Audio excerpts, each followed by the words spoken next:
says that he just was bored to tears though at this point in his life, because before he'd had a mission when he was in Afghanistan, and now he just doesn't have anything to do. He goes and does his work, but it's just all pointless. He's just so bored. He keeps being like, can I please go back? And they're like, oh, no.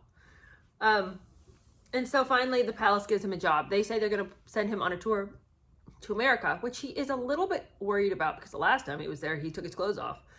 And so he's like, I don't know if I should do that. But the palace was like, no, you go, because we want you to do a lot of talk about the war.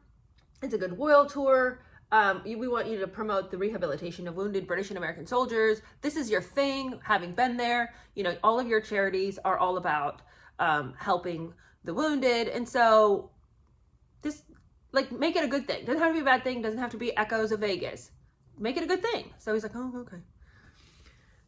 He says that he goes, he said that in May 2013, he was, the Hurricane Sandy had hit the Upper East Coast. And so he was walking along with New Jersey Mayor Chris Christie. And he said that the governor gifted him a blue fleece, which the press spun as his way of keeping me clothed. Actually, and this to me is just such an, like, it's such an unfortunate job for like no reason. I don't think this needed to be said. It just seems kind of mean. He says, actually, Christie spun it that way. A reporter asked him what he thought of my time in Vegas, and Christie vowed that if I spent the whole day with him, nobody's gonna get naked. That line got a big laugh because Christie is famously stout. You didn't need to explain the joke to us. But like, why do you gotta call him fat? And they like just moves on. He's like, that old fatty over there, like, it was funny because he was fat, you know, so like nobody wants to see him naked. Not like when I got naked. So while he is there, it's a super whirlwind tour. It was only 5 days and he's like crisscrossing the country.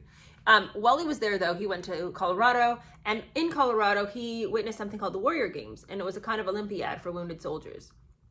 And there was 200 men and women taking part, and each of them really inspired him because even though they were very wounded, they had found a way to still progress in life and meet goals despite their wounds. In fact, the very amputations that they had is what made them so pronounceably respected, because like here they hadn't let the thing hold them back, and look what they're able to do, even though, you know. So he was very inspired, and especially because he at this time was feeling without a goal, to see somebody who had made much of themselves despite their limitations.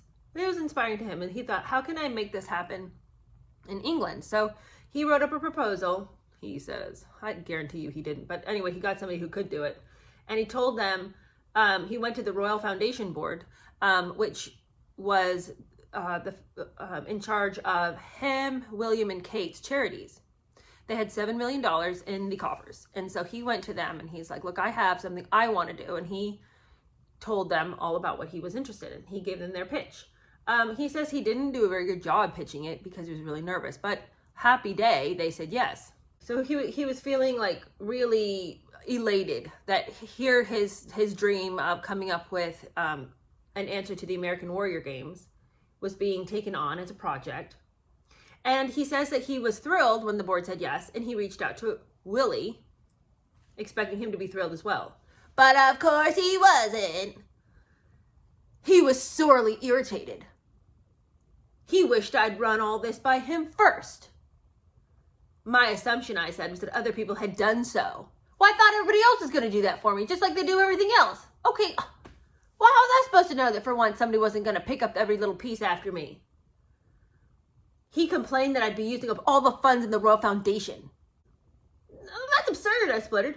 I was told only £500,000 grant would be needed to get the games going. That's a fraction of the foundation's money. And besides, it was coming from the Endeavor Fund, an arm of the foundation I'd created specifically for veterans recovery. The rest would come from donors and sponsors. What was going on here, I wondered. Then I realized, my God, it's sibling rivalry. I put a hand over my eyes. Had we not got past this yet? The whole heir versus despair thing? Wasn't it a bit late in the day for that tired childhood dynamic? But even if it wasn't, even if Willie insisted on being competitive, on turning our brotherhood into some kind of private Olympiad, hadn't he built up an insurmountable lead? He was married with a baby while I was eating takeaway alone over the sink. That does sound pretty pathetic. Pa sink! I still lived with Pa! Game over, man. You win. Okay, well, that's pretty pathetic.